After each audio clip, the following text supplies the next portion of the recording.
souvent, les candidats ont envie de rester dans une situation qui est confortable, en fait. Sauf que c'est dans l'inconfort qu'on progresse. Mmh. Lorsqu'on reste un peu dans une situation où, on n'évolue pas, en fait, où on n'est pas confronté à l'échec, on n'évolue pas.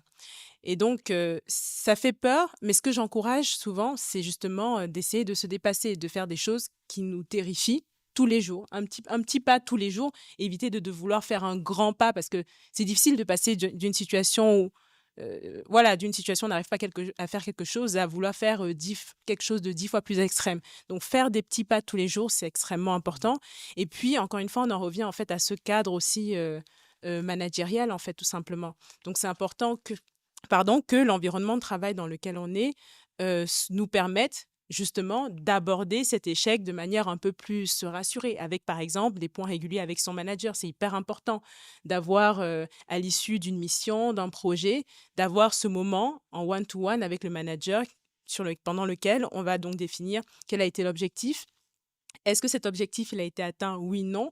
Pourquoi il n'a pas été atteint et qu'est-ce qu'on fait désormais pour améliorer? Parce que c'est comme ça qu'on apprend de l'échec et d'ailleurs, c'est hyper important dans ce genre de contexte-là de ne pas prendre les choses personnellement, ce que beaucoup de candidats ont tendance aussi à faire, se dire que, bah, voilà, j'ai échoué dans cette situation et donc l'échec me définit. Pas du tout, l'échec ne nous définit pas, au contraire et donc aborder aussi finalement ce growth mindset qui est le fait de transformer des difficultés en opportunités et non pas d'éviter l'échec à tout prix.